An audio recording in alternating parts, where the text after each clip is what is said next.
welcome, welcome, welcome. Thank you guys so much for joining us for Podcasting is Leadership. This is a part of a series that I'm doing called Digital Leader Sunday.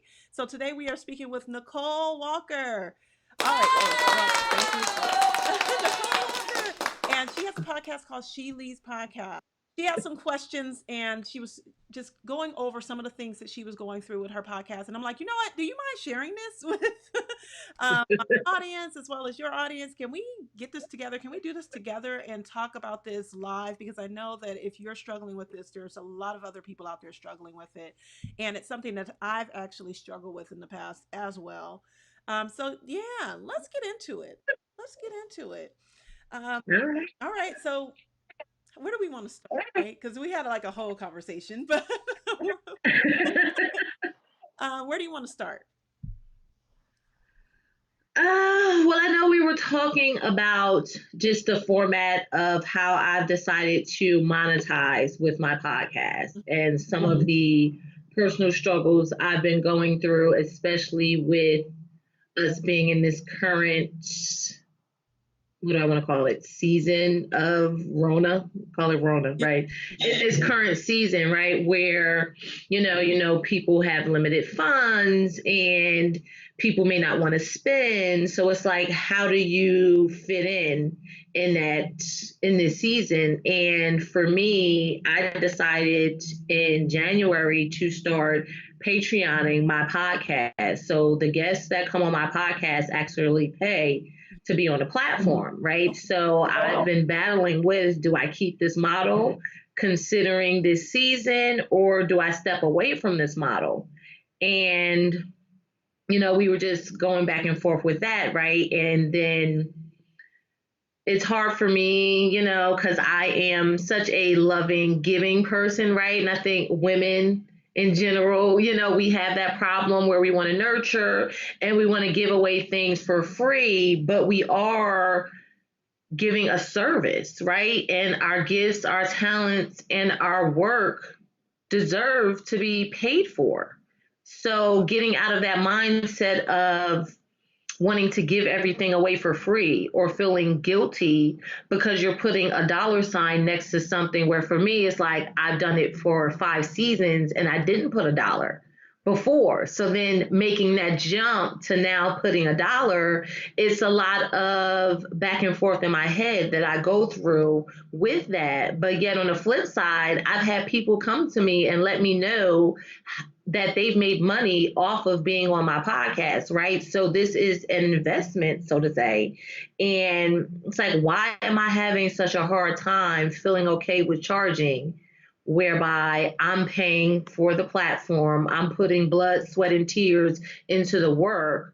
So, why is that so hard for me? Okay, let me turn. Talk a little bit about your podcast and how long you've been podcasting. Okay, so I've been podcasting for 2 years. Actually had the 2-year anniversary on March 1st of this year. Thank you. She Leads Podcast, Leadership Empowerment for Women of Color. So I interview female entrepreneurs of color about life and leadership, and the context centers around self-leadership, mindset, and success strategies for business as well as for personal life. Tell me a little bit. Okay, so you told me a little bit about the podcast. We talked a little bit about you monetizing a podcast, and I told you some of the monetizing strategies that I've done in the past as well. But you've actually had people come to you and say, I'm willing to pay to be on your podcast, correct? Yes, I've had people reach out to me actually, and it's so funny because when I first gathered the courage to actually charge, I started off with a discount, right? And then I had someone find out about it and they came paying full price. So it is people that are willing to invest in themselves, because really it's an investment in yourself, right? You get a file of your recording, you get a flyer, and I don't even put my face on the flyer with them. So it's like totally your flyer. It's really cool. To me, it looks like a magazine cover, right? So you have this information, or to me, sort of like a life story in a way, because I go through their life story, so it's like your life story recorded for you, given to you with a flyer, and I've even added a bonus where I'm going to be creating a business direct per season, so then you're going to be listed on this business directory that people have easy access to want to engage with you, even if they per se didn't you on the podcast, right? So tell me why you've been so hesitant. Why I've been hesitant. Good question. And I guess it's not valuing myself the way I need to value myself, right? We talked about this earlier, where it's like when we give away things for free, what are we telling the world? Are we telling the world that we're not important, that we don't believe in our value, that our value deserves to be monetized, that we deserve money in exchange for our service, right? And I guess it's just understanding that and being okay with that and being okay with no, right? Because it's not going to be for everyone, and that's okay, right? But the people that want to take advantage of it will, and it is people out there that would want to take advantage of it, so being okay with that no, I think is really major, because you will receive no's, especially when it comes to putting a dollar sign, because everyone wants to be on something that's free, but not everyone wants to pay for something. So I think the thing is, right, we have to understand what we're putting out there and how valuable it is that we're putting out there, right? So that person that came back to you and was like, yeah, I made money off of your podcast, you actually should go back to them and go, okay, would you mind telling me how much you made or a roundabout number? And then also providing me with a testimonial to say, this is how much I made off of being a guest off of the podcast. I think once you see that value and you see that dollar amount, then that'll make you go, oh, wait a minute, hold on. you know, Right. and that person didn't pay anything, which, and it's not to say that you should, because I don't charge to be on my podcast. That's just not a model that I've seen work for me. What has worked for me though is just connecting with people and building the relationship from the podcast. Like, because Okay. on my podcast, right, we were able to talk and find a lot of similarities, and notice that we have kind of the same kind of working mind, and a lot of the ways that we think are similar. And from that, we developed a relationship and hopefully a friendship moving on from. Yes. And from that, I find that people come back to me and go, oh, I need your services, because we've had those discussions, right, in that conversation.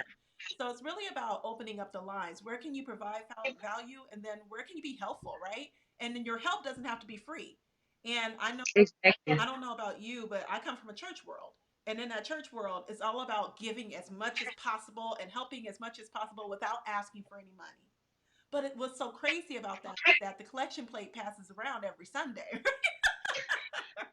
I actually just thought of that, because I'm like, well, we pay our preachers, and in a sense, a lot of the information that I'm giving is in correlation with the good news, about how to act and how to treat people and things like that. And I love what you said, as far as you build that relationship and then it's a bridge to your service.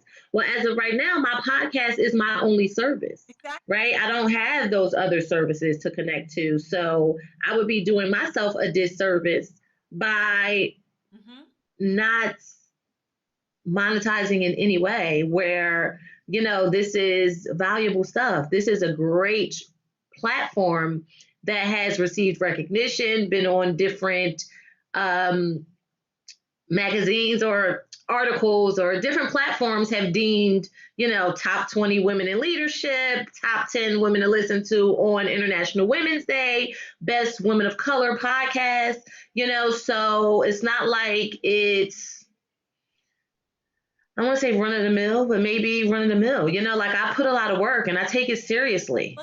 All of the other outlets are acknowledging you. They're saying how wonderful you are, how great of a service this is to the community. You are the only one that's saying, basically, without monetizing it, that is not. You're the only Hmm. one that's looking at yourself and then saying, "Oh, but no, but nobody's going to," or whatever whatever the thought process is going through your mind. You're the only one devaluing you. Everybody else is like, "Oh, this is amazing. Oh my gosh, you got to listen to this. You got to hear it. Oh my goodness, look at what this person is doing." You are the only person that's saying to yourself, "Okay, I can't, or someone's not going to pay, or whatever." And then you have people, girl, you got people actually coming to you trying to give you money. Like, come on. So I wanted, like I said, I wanted to have this conversation with you all, because I've had this conversation several thousand times. I can't tell you how many times I've had this conversation around valuing yourself enough. And I told Nicole on the call earlier, I was listening to a podcast, so I can't take credit for this, but I was listening to a podcast, and she stated to another woman she was talking to, by not getting paid for what you're doing, you're putting the notion out there that it's okay not to charge. You're putting the notion out there that it's okay not to pay women to speak, and that's not Mm.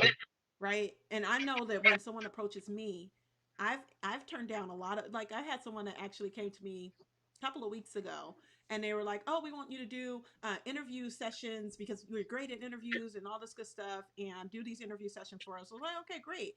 What's your budget for that?" And they were like, "Oh, we'll give you like $20 per interview." And I was like, mm-mm, "No, sorry, I have to decline." Even though in my heart I was like, "Girl, you better take that money." I was kind of like, there has to be a certain level and a standard that we set for folks to let them know, even if it is a digital interview and I'm not doing this in person, there's still a certain amount of money you need to pay me in order to produce the service, right? So realize that, right? It's all these people out here saying how amazing you are. You're the only person that's saying, okay, don't pay me to be amazing. Mm. Right?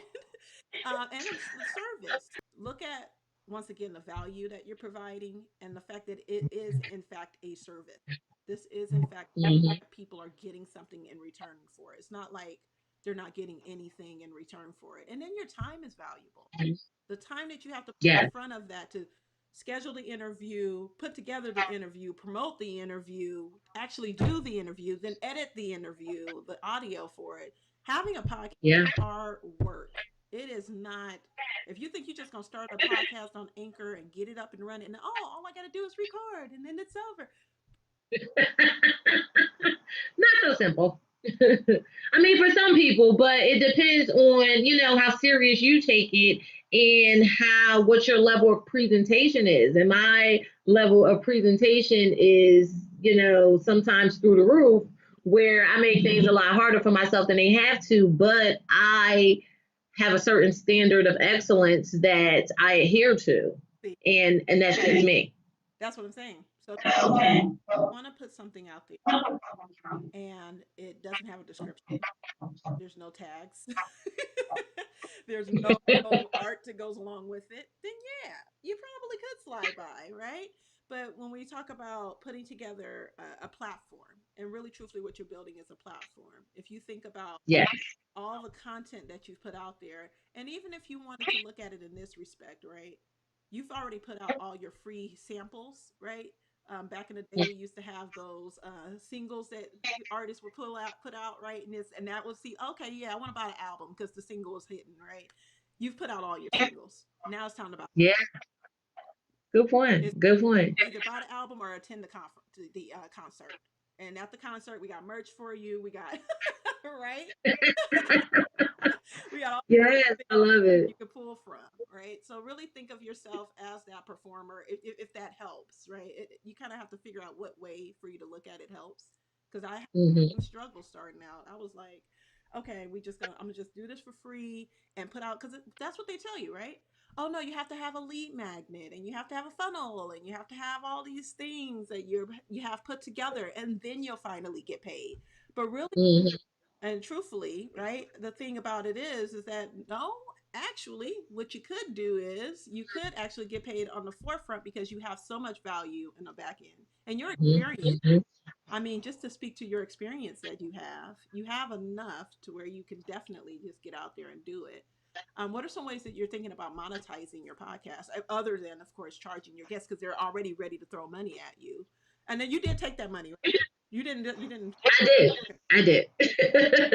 Yeah, so it's so funny because I actually attended a podcasting conference and talked to a guy who did this model where it is going again behind a Patreon wall and possibly changing from releasing 4 free episodes for listeners per month or 5, depending on how long the month is, to 2 per month for free and the other 2 for people that want to pay for this Patreon service to get extra content, right? And then possibly giving those people different worksheets or workbooks or, those different extras whereby, the people that want to just listen for free can listen for free, but people that maybe, let's say, want to pay $5 a month can get all of this extra content. That's another way that I've learned that you're able to monetize, as well as just continuing to get my listenership up to be able to get those sponsors, which I have to actually just go after, right? But because I have such a niche market, it is a highly sought after market, women of color, So there probably is opportunities, even with the number of listeners I have now. We'll be closing in on 15,000 unique downloads shortly, So a great achievement for somebody that just came out of nowhere, and built this from the ground up. Absolutely. Out of nowhere. Yes. And another model that I've seen work really well is with you have a Facebook group. So taking your Facebook group and possibly asking them what they want first as well, and then Okay. moving them into either it's a membership or really truthfully the topics. Looking at your highest downloads on your topics and maybe creating an ebook around that is another way to generate some income, or a e-course where you have some of the guests come back and they share more information, and you can turn something like that into um, some type of like mini course that they can go into as well. But looking at how, do you know what your number one podcast title is? The episode? I do. Well, it's when I first started, all of the episodes were leadership empowerment with. So it's leadership empowerment with Pamela Hillard Owens. That's my highest download. That's good. But I think just getting over the hump of it, and hopefully this call helps, and the call we had earlier helps to kind of go, okay, like if you've already had people reach out to you and say they're going to pay you, that's the first step. Just Hmm. make sure that you're monetizing the guests that want to be on the show, and anyone else that says they want to be on the show, tell them, okay, I have you down. This is how much it costs, Hmm. Exactly. and to set that up. You can set that up through like a Google Docs sheet. That's a really great way to do it. You can set it up through Miller Lite. Miller Lite has a really great landing page, and MailChimp as well. So that way, when people come to you, do you have a process of when they come to you, or they just kind of email you sporadically? Yeah, I get it via email, and I end up sending them a invoice via PayPal. To kind of systemize that a bit, Hmm. I want to. I'm trying to think of what integrates with PayPal. Yeah, you can use MailerLite, you can use Mailchimp, and you just kind of insert the button. So that way they fill out their information, send you their information, as well as send you a payment, and that kind of, Okay. and that way you can have, this is how much it costs, this is what you get. This is some testimonials from other folks that have been on the podcast and what they've gotten in return, which this fee is in no way, shape, or form, how much, what you're going to get back, right? You're going to invest this little bit of money to get the ROI of whatever the ROI. Yeah. Yeah. And then have that kind of systemized so that way you don't have to keep continuously having phone calls of, oh, it's, oh, it's, you want to do it? Yeah, no, it's kind of like, here's the process. This is what we do. Here's the payment page. Go ahead and make your payment. Send me the information. Schedule your time. Book me. No, Book Like a Boss is what I use. And Book Like a Boss is amazing for that too. To have them go in a schedule. Even Calendly is a good one too. I used to use. Yeah. Yeah. Is that where you schedule a lot of your? I do. Yeah. Hmm. Mm-hmm. So yeah, pay the $8. If you get once you get a couple of people to say yes, Hmm. a Hmm. month, and then have them go in, schedule their time, and make their payment. And then it's Okay. boom, boom, boom through Calendly, right? And it's already spelled out for them. They know how much time they're going to get with you, what they'll get in return. Everything's already there in Calendly. And that way you can systemize some of that. You don't have to keep having these conversations. With the Patreon, I haven't seen much luck for me with Patreon. Um, but there's also, you can move this towards more of a video format as well and start to monetize your views that way by doing a video podcast and an audio podcast. Yeah, I did see doing that this season. Good, Yep. good. We had video and video. Yep. Yeah, because there's so much money to be made on YouTube Live. It's crazy. Uh, Mm. I saw a guy on there that was doing a screen share, and he was just playing video games. And Mm. they they have a thing called super chat once you get 10,000 folks on your YouTube channel, where you could super chat. But even if you don't have a super chat, people will, you put your PayPal in the little corner of your live stream or down in the description or something, and people will just start sending you money. Oh, I did hear about that. It's so funny. My son wants to get into that. Yes. I'm like, okay, because he loves the games. One guy was on there, $500.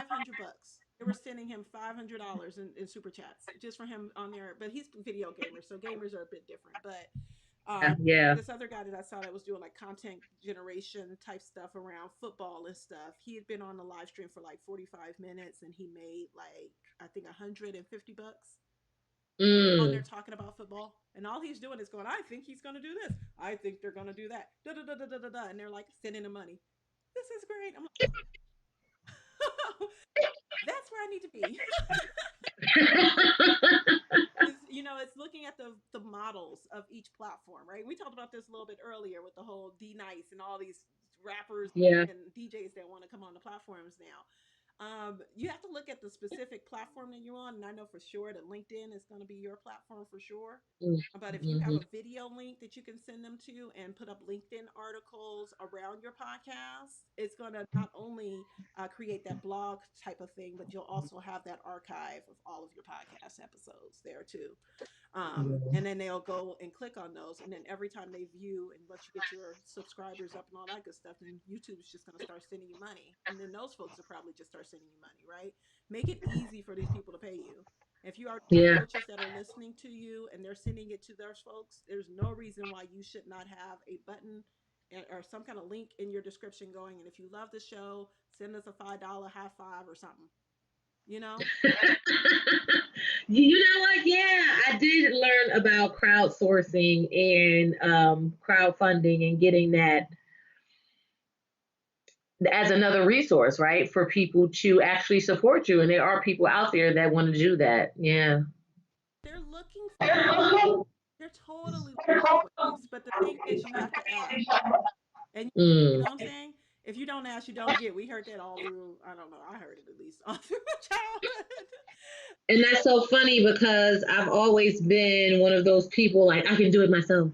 I can do it all alone, So then that's a limiting belief as well, right? So shedding all of these limiting beliefs that are stopping what needs to come, and slowly but surely it's going. Yeah. And I'm amazed to see what I receive as I let go of what no longer serves me. So it's been an amazing journey. Yeah. And I want to hear a little bit more and tell the folks a little bit more about your podcast. Why did you start the podcast? And we talked about this on the episode, but we might as well share it here as well. Okay, so a lot of different reasons. Well, not a lot, but three main reasons. So the first reason was in reference to leadership because I battled with my mindset growing up. I battled with not being the best leader, right? So then when I found out there's a better way to live, I wanted to help to further that message for other people. So understanding the principle of mindset and even what we talked about today and getting rid of that I don't deserve mindset, which as you can see, it's a daily journey, but as I learn, I continue to spread that message as well as leadership and how you treat other people. So that's the premise of where leadership came from. As far as the platform be focusing on or featuring women of color, that came from my experiences in corporate America and in the world in general, where women of color have a double disadvantage. We are women and we are also people of color, right? Where those are one individual strike, but we have both strikes, right? So just a bit harder for us. So this is a platform that represents for the underrepresented. And then to take it a step further, it is to show that as women, we can get along. I experienced a lot of bullying as a kid, issues with colorism, issues with, well, I realized a lot of it probably had to do with colorism, but just feeling excluded, not belonging, being lonely, depression, all the things that bullying bring, right? So I wanted to show that we're better together. We can celebrate each other, even if we're focus on the same area, even if we, look totally different, like whatever it is, like we're better together and we can celebrate each other. And that's the other premise behind She Leads podcast. That's awesome. I like it. Tell me a little bit about some of the things that you went through with the colorism thing. What were you? Wow.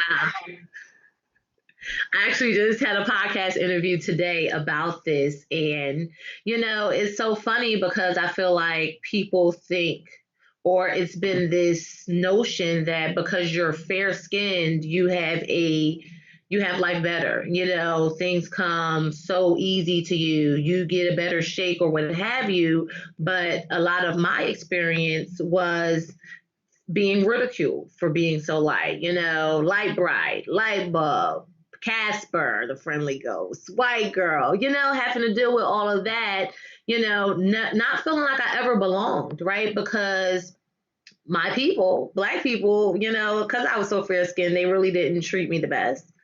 Then I'm not white, right? So I don't fit in there.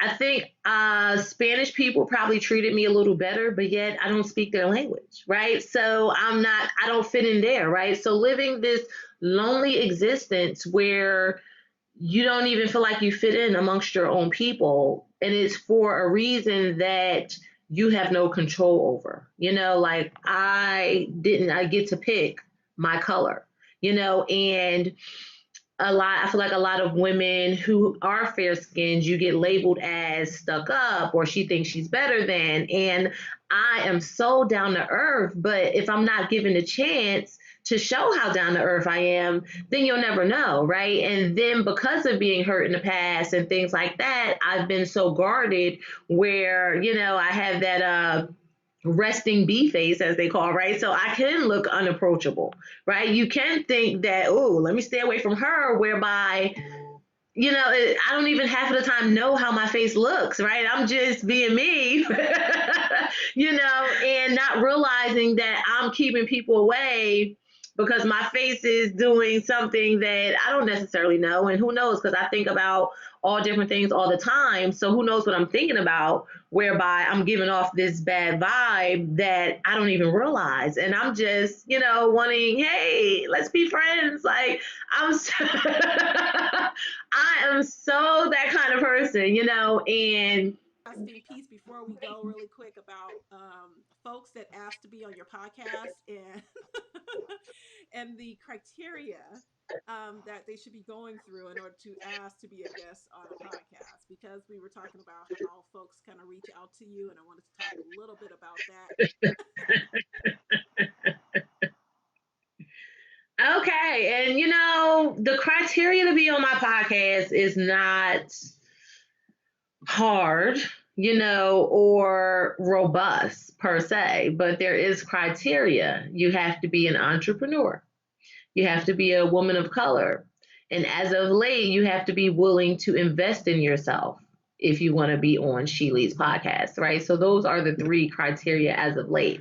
But even before that third criteria of investment was added, I would have men reach out and want to be on She Leads podcast. Women that were not of color that reached out and wanted to be on She Leads podcast.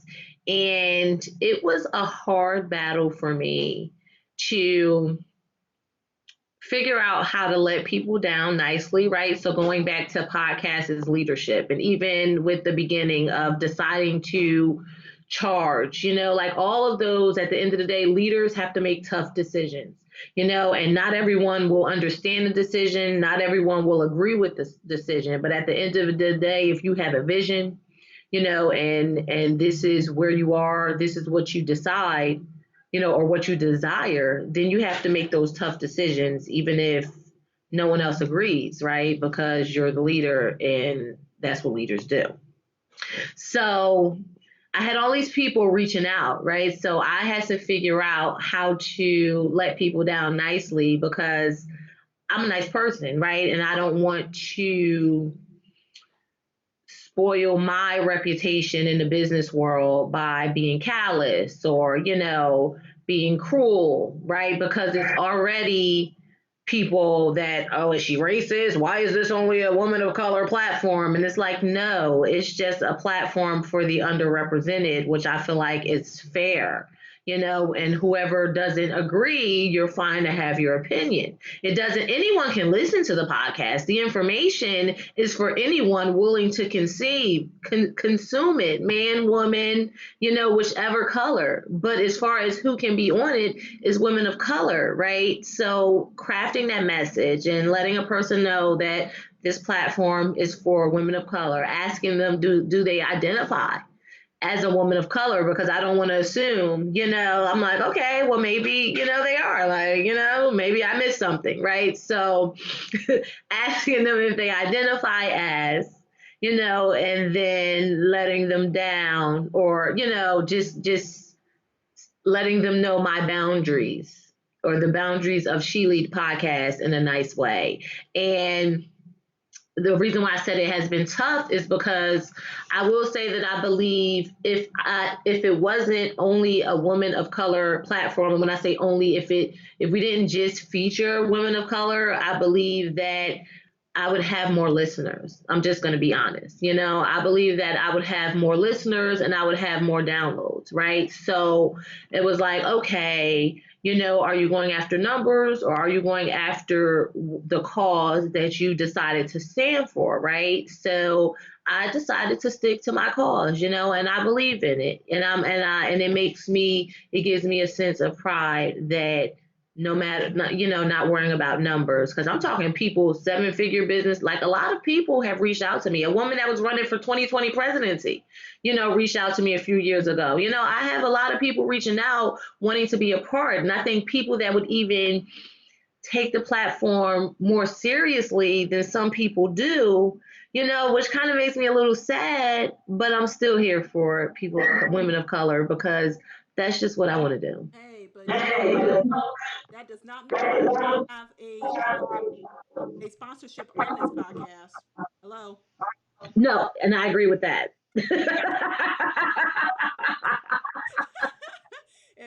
If you're saying in your narrative of, I'm going to say politics right now, just using it as an example, that you support, women in business, you support minority women, and I hate to even use that word, but you support, black women in business, whatever. Yes, then you need to go out there and you need to seek the podcasts that have black women on the podcast, and you need to sponsor those podcasts.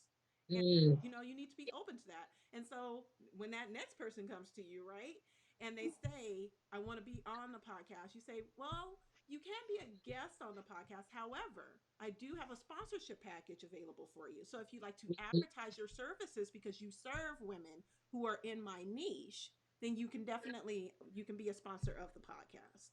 And now you yes. can reframe it to where you can you can't be a guest, but we can definitely work together, right? Mm, Or if mhm. you employ someone on your team who is, fits the criteria of my podcast, they can come on the podcast and represent your business and you can sponsor. Mm. That's the way you position it. You position it to where you're still, girl, we take everybody money. Money is green, so we take everybody. Um, but we do need to honor our podcast, like you said. Podcasting is definitely leadership, which is why I chose that title of this particular live stream, because Nicole's podcast is amazing. If you haven't listened to it, definitely go take a listen to it. Listen to her on my podcast and listen to the whole story of why she started the podcast and kind of some background about all of that good stuff, which she told you a little bit here. But understand that you don't have to, because we're serving a particular niche, right? And we find joy in serving that niche. We can definitely get paid for the things that we're passionate about. And I said this about on the last live stream that I had as well. I think we think since we enjoy it and because we're doing a service that we're not supposed to get paid for it, that's what we should be getting paid to do. We have to change Right. mindsets from that whole working hard as a mule for somebody else and then on the weekends doing stuff that we enjoy too. No, we do stuff that we enjoy 24 hours a day, 7 days a week. That's what we do.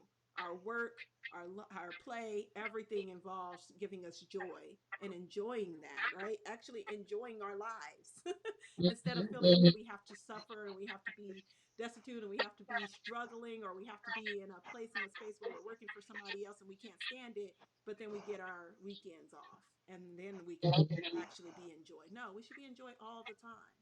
You know, Yeah, I agree. all the time. So yes, if you look, and if you still have those emails, I suggest you reach back out. Right? All the folks, I do. I do. I have them. all the folks that wanted to come on. Hey, well, you know what? Since I'm starting this new video podcasting platform, what I can do is we can have a segment where you come on and ask a commercial or as a sponsorship for the show. We can definitely have you on in that capacity if you're interested, and you charge them what they should be charged to do that. Yeah, All I right. like it. And look, I'm gonna check up on you. I'm gonna be like, hey, I know you do. I appreciate you. I do get that flying around. Be like, they pay. Because yeah, you just gotta monetize. You have a family, you know, and a way that helped me was that I said they were paying my kids. That's what I said. Mm, You're not paying me. You're paying my kids for the time that they're away from their mom. That's who you're paying. So when I put it in that perspective, in that framework, I was like, yeah, this is how much it costs with no hesitation, because you're paying for them every time they ask me for a toy, for a store to go to the store, for McDonald's, whatever it is. They want me yeah. to do that, so you're paying them. You're not paying me. You're paying that for that time that they have to be away from their mom, and we deserve it all. So thank you so much, Nicole, for coming on and having this Mm. chat with us for digital. What is my thing called? Digital Leaders Sunday. You are definitely a leader in the space, and I'm super excited to see your platform not only grow but to be monetized, moving into the Yes, easy. thank you. So, if I can help in any way, shape, or form, you know I got you, girl. Just let me know what I can do to help out. But I'm sure after this call, after especially or that call we had earlier, I know you're gonna hit the ground running, and you should be able Yeah. to monetize your guests. So any last thoughts? Give us the name of your, or not the name, but where we can find your podcast, website, all that good stuff. And if people want to come on your podcast and be a guest, where they can find you. Okay, so I like what you said. Last thought is like what you said as far as people paying your children, because that's what I had to actually shape my brain around to feel more comfortable. It's like, okay, you're not paying per se to be a guest, but you are supporting She Leads Podcast, Yes. in the efforts of She Leads Podcast. So, just whatever it takes to get over that hump, whatever it takes to make you feel better about what you're doing, is what needs to happen. And I can be contacted via my website as well as listening to She Leads podcast, which is NicoleWalker.net/blog. That's NicoleWalker.net/blog. All of the previous episodes of She Leads podcast can be found there. You can also find She Leads podcast on Facebook at She Leads Podcast. And the all my other social media is on my website, LinkedIn, Twitter, Instagram. Thank you so much for coming on. Thank you. It was fun. You guys, thank you so much for watching. We will be back again next week on Sunday at 5:30, same time, same place. If you're watching here on Facebook or if you're watching on YouTube, we will be in both spots on that day. And I have another amazing guest next Sunday that you guys are going to absolutely love. Guys, thank you so much for watching. Comments, questions, concerns, make sure you leave them in the comments area. If you have someone that you think that should be on digital leadership on Sundays, then definitely tag me, let me know, and we will bring them on, and hopefully we will speak to you all soon or create content here with you in our digital media space. Wishing you wellness in life and in business. Peace.